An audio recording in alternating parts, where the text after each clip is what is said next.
जय हिंद प्यारे साथियों। Unique study with Ajay YouTube channel पर आप सभी का बहुत बहुत स्वागत है। आज के इस क्लास में हम बात करने वाले हैं करंट अफेयर के बारे में। और इस वीडियो में, इस क्लास में जो यूजीसी नेट के लिए इम्पोर्टेंट करंट अफेयर है उस सारी को हम यहाँ पर कवर करने वाले हैं। ओवरऑल बात यह है कि यदि आप इस वीडियो को देख लेते हो करंट अफेयर के मामले में, तो आपको बाहर से और एक्स्ट्रा कुछ भी कंटेंट पढ़ने की बिल्कुल भी ज़रूरत नहीं है। नेशनल एजुकेशन पॉलिसी 2020 को मैंने बहुत अच्छे से पढ़ा दिया, बहुत अच्छे से समझा दिया, तो एक बार उस वीडियो को भी आप ज़रूर देखना। साथ ही साथ ये जो करंट अफेयर का है इसको भी देख लेना, क्योंकि यहाँ से एक दो क्वेश्चन तो बन ही रहे हैं आजकल। तो सबसे पहले हम बात करते हैं AISHE के बारे में। तो AISHE का फुल फॉर्म क्या है, सबसे पहले मैं ये बताऊँ आपको प्यारे साथियों। तो AISHE का फुल फॉर्म होता है all India survey on higher education. All India survey on higher education AISHE का फुल फॉर्म है। AISHE 2020-21, देखो 2022-23 की रिपोर्ट नहीं आई इसकी अभी, कि चलो 2021-22 की रिपोर्ट आई हो, ठीक है। तो अभी तक AISHE की 2021-22 वाली रिपोर्ट नहीं आई।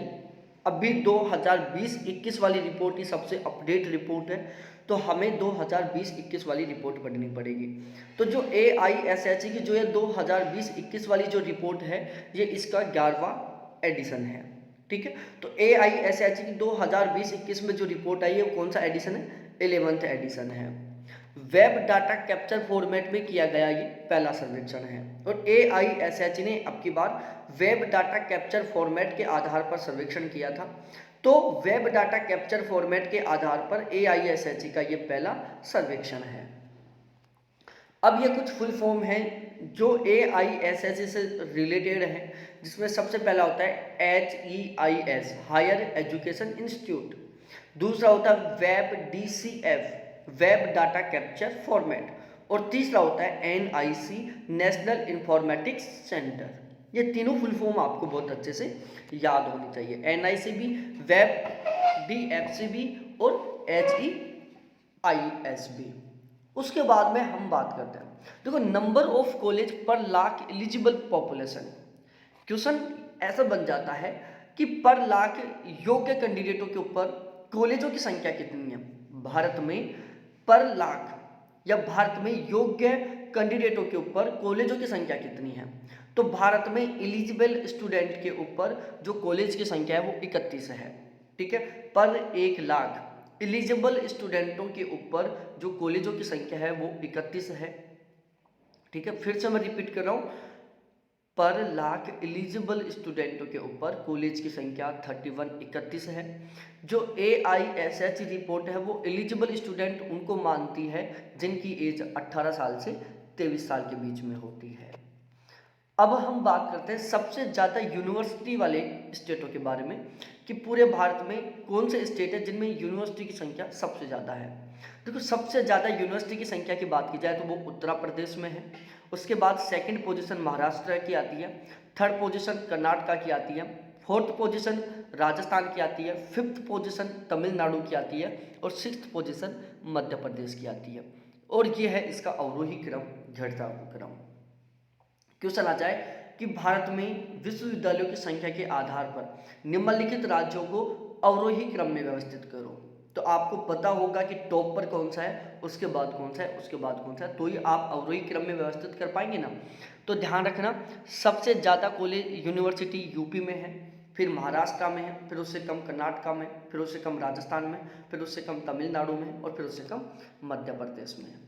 यदि मैं बात करूं सबसे ज़्यादा यूनिवर्सिटी या इंस्टीट्यूट वाले डिस्ट्रिक्ट के बारे में, कि सबसे ज़्यादा यूनिवर्सिटी जो कॉलेज है वो कौन से डिस्ट्रिक्ट में है, तो डिस्ट्रिक्ट की बात की जाए तो वो प्यारे साथियों सबसे ज़्यादा बेंगलोर में है 1058, सेकंड पोजीशन आती है जयपुर की 671, थर्ड पोजीशन आती है हैदराबाद की 488, और फोर्थ पोजीशन आती है पुणे की 466। तो इनको भी आपको अवरोही क्रम में एज इट इज याद करना है कि बेंगलोर, जयपुर, उसके बाद हैदराबाद और पुणे। तो मैं रिपीट कर रहा हूँ, नंबर ऑफ जो यूनिवर्सिटी है उनकी संख्या के बेसिस पर हम बात करें डिस्ट्रिक्ट की, ठीक है। यहाँ पर सॉरी कॉलेज इंक्लूड है, यूनिवर्सिटी के बेस पे नहीं है, ओवरऑल इंस्टीट्यूट और कॉलेज सब इंक्लूड है इसमें, ठीक है। तो कॉलेजों के बेस पर हम बात करें तो सबसे ज़्यादा कॉलेज बेंगलोर में है, फिर जयपुर में है, फिर हैदराबाद में और फिर पुणे में है। यदि मैं total enrolment in higher education की बात करूं कि टोटल हायर एजुकेशन में कितना एनरोलमेंट रेशियो है, तो वो है 4.13 करोड़। कितना? 4.13 करोड़। और हायर एजुकेशन में एनरोलमेंट रेशियो की इंक्रीज की बात की जाए कि जो हायर एजुकेशन में जो एडमिशन लेने का रेशियो है वो किस अनुपात में कितना परसेंट बढ़ा है, तो 2020-21 में 2019-20 की तुलना में 7.4% का इंक्रीज हुआ है। ठीक है, 2019-20 की तुलना में जो हायर एजुकेशन में एनरोलमेंट रेशियो है वो 7.4% बढ़ा है। तो हायर एजुकेशन में जो एडमिशन लेने का रेशियो है वो 2019-20 की तुलना में 2020-21 में कितना बढ़ा है? 7.4%। 2019-20 से यदि मैं बात करूँ हायर एजुकेशन एनरोलमेंट रेशियो की इंक्रीज की, 2018-19 की तुलना में 2019-20 में ये 3% बढ़ा था। ठीक है, तो हायर एजुकेशन में जो एनरोलमेंट का जो रेशियो है वो 2019-20 में 2018-19 की तुलना में कितना बढ़ा था? 3% बढ़ा था। अब उसके बाद में हम बात करें सबसे ज़्यादा स्टूडेंट कौन से राज्य में है। ठीक है, कि सबसे ज़्यादा स्टूडेंट एनरोलमेंट कौन से राज्य में हुआ है, तो हायर एजुकेशन में सबसे ज़्यादा जो एनरोलमेंट है वो यूपी में हुआ, उससे कम महाराष्ट्र में हुआ, फिर उससे कम तमिलनाडु में हुआ, उससे कम मध्य प्रदेश में हुआ और उसके बाद कर्नाटका में हुआ। ठीक है, तो जो स्टेट वाइज एनरोलमेंट रेशियो है स्टूडेंट के बेस पर, दोबारा से मैं रिपीट कर रहा हूँ कि सबसे ज़्यादा एनरोल होने वाले, सबसे ज़्यादा एडमिशन लेने वाले स्टूडेंट कौन से राज्य के थे? हायर एजुकेशन में एडमिशन लेने वाले सबसे ज़्यादा स्टूडेंट कौन से राज्य के? यूपी के, फिर महाराष्ट्र के, फिर तमिलनाडु के, फिर उससे कम मध्य प्रदेश के, उससे कम कर्नाटका के। तो हायर एजुकेशन में एनरोलमेंट वाले स्टूडेंटों का जो रेशियो है वो अवरोही क्रम में कुछ इस तरीके से है। उसके बाद में हम बात करें GER के बारे में, ग्रोस एनरोलमेंट रेशियो के बारे में, 2020-21 में GER कितना था? 27.3% था। और जो 27.3% है, ध्यान रखना 27.3%, और जो ये GER है ग्रोस एनरोलमेंट जो रेशियो है ये 18 से 23 साल के बच्चों का निकाला जाता है। GER में 18 से 23 साल की एज के कैंडिडेटों को काउंट किया जाता है। 2019-20 में जो GER था वो 25.6% था। ठीक है, GER में जो इंक्रीज हुआ है 2020-21 में जो GER है 2019-20 की तुलना में 1.7% बढ़ा है। ठीक है, यदि मैं मेल GER की बात करूं तो 26.7% था, फीमेल GER की बात करूं तो 27.9% था। ठीक है, तो जो ग्रोस एनरोलमेंट रेशियो है 2020-21 में एवरेज 27.3% है, 2019-20 में 25.6% था। 2020-21 में जो GER है उसमें बढ़ोतरी कितनी हुई है, तो 2019-20 की तुलना में 1.7% बढ़ा है। GER में 18 से 23 साल के कैंडिडेटों को शामिल किया जाता है। 2020-21 में मेल GER रेशियो 26.7% है, फीमेल GER रेशियो 27.9% है। उसके बाद यूजी में एनरोलमेंट रेशियो की बात की जाए तो जो यूजी का मतलब है यहाँ पर अंडर ग्रेजुएशन, तो ग्रेजुएशन में सबसे ज़्यादा कैंडिडेट आर्ट्स में एडमिशन लिए हैं, उसके बाद साइंस में लिए और उससे कम कॉमर्स में लिया। तो यूजी में एनरोलमेंट रेशियो है अवरोही क्रम में कुछ इस तरीके से, सबसे ज़्यादा आर्ट्स में एडमिशन हुए थे, फिर उससे कम साइंस में, उससे कम कॉमर्स में हुए थे। पीजी एनरोलमेंट रेशियो की बात की जाए तो सबसे ज़्यादा आर्ट्स में एडमिशन लिया था लोगों ने, फिर उससे कम साइंस में लिया था। Other countries ratio in enrolment, कि भारत में अदर कंट्री के जो स्टूडेंट पढ़ने के लिए आते हैं, तो सबसे ज़्यादा स्टूडेंट कौन सी कंट्री के पढ़ने के लिए आते हैं भारत में? भारत में जो हायर एजुकेशन में विदेश और फॉरेन के जो लोगों का एडमिशन होता है तो सबसे ज़्यादा कौन से कंट्री के लोगों का रेशियो था? तो देखो भारत में सबसे ज़्यादा एनरोलमेंट रेशियो था नेपाल के कैंडिडेटों का, उससे कम था अफगानिस्तान के, उससे कम थे बांग्लादेश के, उससे कम थे भूटान के और उससे कम थे सूडान के। तो भारत में पढ़ने के लिए सबसे ज़्यादा नेपाल से आते हैं, उससे कम अफगानिस्तान से आते हैं, उससे कम बांग्लादेश से आते हैं, उससे कम भूटान से आते हैं और उससे कम सूडान से आते हैं। यदि मैं टीचर रेशियो की बात करूं तो देखो टीचर में जो रेशियो मेल और फीमेल में जो अनुपात है कुछ इस तरीके से है। 3:4 का रेशियो होता है। 100 यदि 100 टीचर हैं तो वहाँ पर उसी रेशियो में यदि हम 100 टीचर बात करते हैं तो वहाँ पर 75 महिलाएं काम करती हैं। ठीक है, दोबारा से मैं रिपीट कर रहा हूँ, 100 मेल टीचर काम कर रहे हैं और 75 फीमेल टीचर काम कर रही हैं, ये रेशियो चल रहा है। तो जो टीचर रेशियो है फीमेल मेल का वो 3:4 है, मतलब 75 तो फीमेल काम करती हैं और 100 मेल काम करते हैं, ये रेशियो 3:4 का। AISHE सर्वेक्षण 2011 में शुरू किया गया था, जिसमें 2010-11 के आंकड़ों को इकट्ठा किया गया था। तो पहली जो AISHE का जो सर्वेक्षण था 2011 में हुआ था, जिसमें 2010-11 के आंकड़ों का उपयोग किया था। AISHE 2020-21 की जो रिपोर्ट है उसमें 1113 यूनिवर्सिटी शामिल थी। ठीक है, टोटल कितनी यूनिवर्सिटी शामिल थी? 1113। और इस रिपोर्ट में रेस्पॉन्स कितनी यूनिवर्सिटियों ने दिया था? 1085 यूनिवर्सिटियों ने। ठीक है, AISHE पोर्टल पर टोटल 1113 यूनिवर्सिटी क्या है? लिस्टेड हैं। अब 25 जनवरी 2023 के डाटाओं के अकॉर्डिंग यदि हम बात करते हैं, 25 जनवरी 2023 को नए डाटा आए हैं और ये डाटा है नंबर ऑफ यूनिवर्सिटी के बारे में। देखो 25 जनवरी 2023 के डाटाओं के अकॉर्डिंग स्टेट यूनिवर्सिटी भारत में 460 है, डीम्ड टू बी यूनिवर्सिटी 128 है, सेंट्रल यूनिवर्सिटी 56 है, प्राइवेट यूनिवर्सिटी 430 है, टोटल यूनिवर्सिटी 1074 है। यूजीसी यूनिवर्सिटी अंडर 12B के अकॉर्डिंग बात करें, यूजीसी की अनुसूची 12B में कितनी यूनिवर्सिटी शामिल है? तो यूजीसी की 12B सूची में स्टेट यूनिवर्सिटी 267 शामिल है, डीम्ड टू बी यूनिवर्सिटी 50 है, सेंट्रल यूनिवर्सिटी 56 है और प्राइवेट यूनिवर्सिटी 25 है, टोटल यूनिवर्सिटी 398 है। उसके बाद में हम बात करते हैं QS रैंकिंग के बारे में, जिसको काकरेली सेंडम्स बोलते हैं, सेमेंट्स बोलते हैं। ठीक है, तो काकरोली जो सेमेंट्स है QS रैंकिंग, उसके बारे में बात करते हैं। विषय के आधार पर वर्ल्ड यूनिवर्सिटी रैंकिंग का यह 12वां संस्करण है। ठीक है, जो QS रैंकिंग है वो वर्ल्ड यूनिवर्सिटी रैंकिंग के बेसिस पर होता है और QS जो रैंकिंग है विषय के आधार पर 12वां एडिशन, इसका 12वां संस्करण है। यह रैंकिंग कुल 51 विषयों को कवर करती है, जिसमें व्यापक विषय क्षेत्र बांटे गए हैं। जो QS रैंकिंग है, जो काकरेली रैंकिंग है, इसमें टोटल 51 सब्जेक्ट इंक्लूड है, जिसमें से कुछ महत्वपूर्ण सब्जेक्ट है जैसे आर्ट्स, ह्यूमैनिटीज़ है, इंजीनियरिंग एंड टेक्नोलॉजी है, लाइफ साइंस एंड मेडिसिन है, नेचुरल साइंस है, सोशल साइंस और मैनेजमेंट है। ठीक है, QS जो रैंकिंग है इसकी जो रिपोर्ट है वो हर साल जारी की जाती है एनुअली तरीके से, वार्षिक रिपोर्ट आती है इसकी, हर साल नया एडिशन आता है।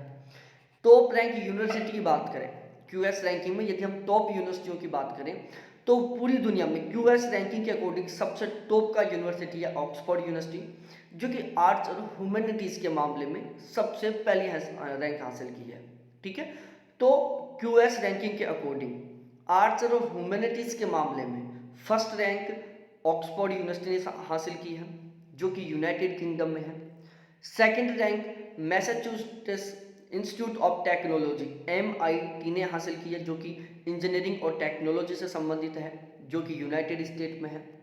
तीसरी रैंक QS रैंकिंग में तीसरी रैंक हासिल की है हार्वर्ड यूनिवर्सिटी ने, जो कि लाइफ साइंस और मेडिसिन से संबंधित है, जो कि यूनाइटेड स्टेट में है। चौथी MIT ने हासिल किया मैसाचुसेट्स इंस्टीट्यूट ऑफ टेक्नोलॉजी, जो कि नेचुरल साइंस से संबंधित है। ठीक है, और भारत की बात की जाए तो भारत में इंजीनियरिंग और टेक्नोलॉजी के मामले में QS रैंकिंग में IIT बॉम्बे ने 65वीं रैंक हासिल की है और IIT दिल्ली ने 72वीं रैंक हासिल की है। तो QS रैंकिंग में इंजीनियरिंग और टेक्नोलॉजी से संबंधित IIT बॉम्बे ने 65वीं रैंक हासिल की है और IIT दिल्ली ने 72वीं रैंक हासिल की है QS रैंकिंग में। आर्ट्स एंड ह्यूमैनिटीज़ के मामले में JNU ने 188वीं रैंक हासिल की है। पेट्रोलियम इंजीनियरिंग के मामले में IIT मद्रास ने 30वीं रैंक हासिल की है। QS रैंकिंग में इंडिया की सबसे टॉप रैंकिंग IIT मद्रास ने हासिल की है। ठीक है, तो क्वेश्चन आ जाए QS रैंकिंग में इंडिया की टॉप रैंक कौन सी इंस्टीट्यूट ने हासिल की है, तो वो है IIT मद्रास।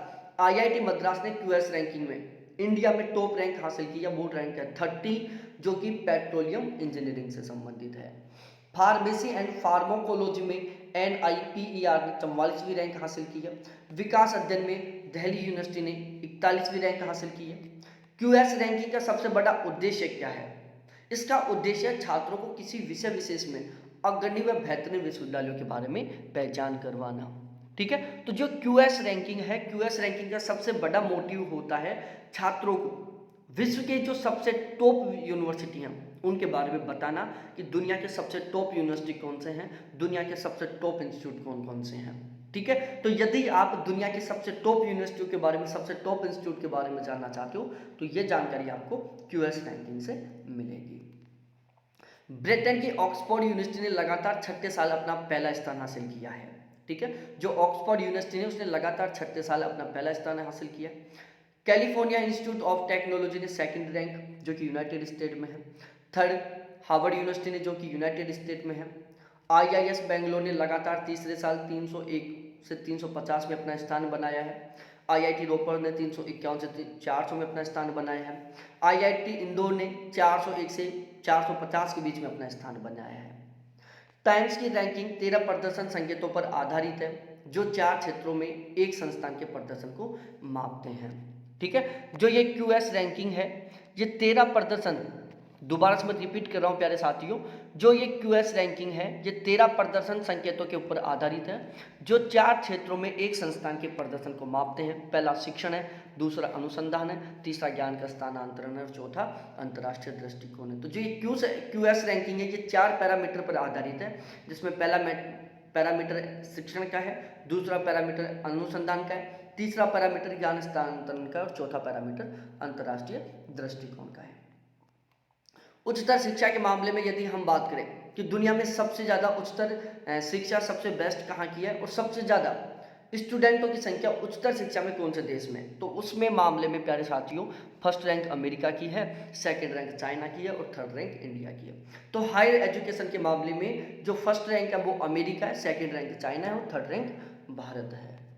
उसके बाद में हम बात करते हैं NIRF रैंकिंग के बारे में। NIRF की जो 2022वीं रिपोर्ट पढ़ेंगे जो 2022 में आई है, 2023 में अभी कहाँ से आएगी report. National institutional ranking framework NIRF का फुल फॉर्म होता है। NIRF का कार्य NAC और NBA के द्वारा किया जाता है। National assessment and accreditation council, national board of accreditation, दोनों का फुल फॉर्म है। अब ये किससे संबंधित है ये आपको बताना है। तो जो NIRF का काम है वो NAC और NBA के द्वारा किया जाता है। NIRF की शुरुआत 29 सितंबर 2015 में उस समय के जो तत्कालीन शिक्षा मंत्री थे उनके द्वारा की गई थी। NIRF ने अपनी पहली रैंकिंग रिपोर्ट 4 अप्रैल 2016 में जारी की थी, जिसमें टोटल 4 श्रेणियां थी। एक विश्वविद्यालय की थी, दूसरी इंजीनियरिंग की थी, तीसरी फार्मेसी की थी, चौथा प्रबंधन की थी। ठीक है, तो NIRF ने अपनी पहली रैंकिंग 4 अप्रैल 2016 को जारी की, जिसमें 4 श्रेणियां थी, पहला विश्वविद्यालय की, दूसरा इंजीनियरिंग की, तीसरा फार्मेसी की, चौथा मैनेजमेंट की। NIRF रैंकिंग 2022 में कुल 11 श्रेणियां हैं। जो NIRF रैंकिंग 2022 है उसमें 11 श्रेणियां। पहली ओवरऑल, दूसरा यूनिवर्सिटी, तीसरा कॉलेज, चौथा रिसर्च, पांचवा मैनेजमेंट, छठा इंजीनियरिंग, सातवां फार्मेसी, आठवां मेडिकल, नौवां डेंटल, 10वां आर्किटेक्चर और 11 लॉ। ठीक है, तो जो रैंकिंग NIRF रैंकिंग 2022 की रिपोर्ट आई है इसमें टोटल 11 श्रेणियां हैं और जो पहली इसकी रिपोर्ट आई थी उसमें 4 श्रेणियां थी। NIRF मिनिस्ट्री ऑफ एजुकेशन के अंडर में आती है। ठीक है, ध्यान रखना ये जो NIRF रैंकिंग है ये मिनिस्ट्री ऑफ एजुकेशन के अंडर में आती है। The ministry of education is placed to present 7th edition of Indian ranking. ठीक है, तो अब ये जो 2022 में जो NIRF की रैंकिंग आई है ये इसका 7वां एडिशन है जो कि मिनिस्ट्री ऑफ एजुकेशन के द्वारा जारी किया जाता है। NIRF की एनुअली तरीके से रिपोर्ट आती है, इसकी हर साल नई रिपोर्ट आती है, इसका एडिशन हर साल आता है। ठीक है, NIRF रैंकिंग के टोटल 5 पैरामीटर थे, QS रैंकिंग के टोटल 4 पैरामीटर थे। तो QS रैंकिंग के 4 पैरामीटर हैं और NIRF रैंकिंग के 5 पैरामीटर हैं, ये स्पेशली तरीके से ध्यान रखना। NIRF रैंकिंग का पहला पैरामीटर है शिक्षण एवं सीखने के स्रोत, दूसरा पैरामीटर है अनुसंधान एवं पेशेवर अभ्यास, तीसरा पैरामीटर है स्नातक परिणाम, चौथा पैरामीटर है आउटरीच एवं समावेशन और पांचवा पैरामीटर है धारणा। ठीक है, अब हम रैंक वाइज पढ़ लेते हैं कि सबसे टॉप रैंक कौन से की है।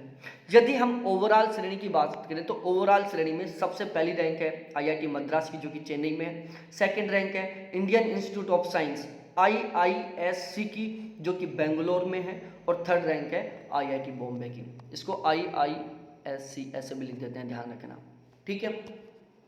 यूनिवर्सिटी श्रेणी में फर्स्ट रैंक है Indian Institute of Science Bangalore की। सेकंड रैंक है JNU की, जो कि दिल्ली में। थर्ड रैंक है जामिया मिलिया इस्लामिया की, जो कि न्यू दिल्ली में है। कॉलेज श्रेणी में फर्स्ट रैंक मिरांडा हाउस की दिल्ली की है। सेकंड रैंक हिंदू कॉलेज की है, जो भी दिल्ली में। थर्ड रैंक प्रेसिडेंसी कॉलेज की, जो कि चेन्नई में है। रिसर्च इंस्टीट्यूट के मामले में बात की जाए तो पहली रैंक IISc की है, सेकंड रैंक IIT मद्रास की है। इंजीनियरिंग श्रेणी के मामले में बात की जाए तो पहली रैंक IIT मद्रास की है, सेकंड रैंक IIT दिल्ली की है। मैनेजमेंट के मामले में बात की जाए तो पहली रैंक IIM अहमदाबाद की है, सेकंड रैंक IIM बेंगलोर की है। फार्मेसी के मामले में बात की जाए तो पहली रैंक जामिया हमदर्द यूनिवर्सिटी, जो कि दिल्ली में, उसकी है। Second rank National Institute of Pharmaceutical Education and Research, जो कि माहुली तेलंगाना में है, उसकी है। मेडिकल के मामले में पहली रैंक एम्स दिल्ली की है। डेंटल के मामले में पहली rank Savita institute of medical and technical science Chennai की है। लॉ के मामले में पहली rank national law school of India university, जो कि बेंगलोर में है, उसकी है। आर्किटेक्चर के मामले में पहली rank Indian Institute of technology Roorkee की है, ठीक है। अब हम बात करते हैं फैक यूनिवर्सिटी के बारे में। इसकी भी नई रिपोर्ट आई है 2022 की।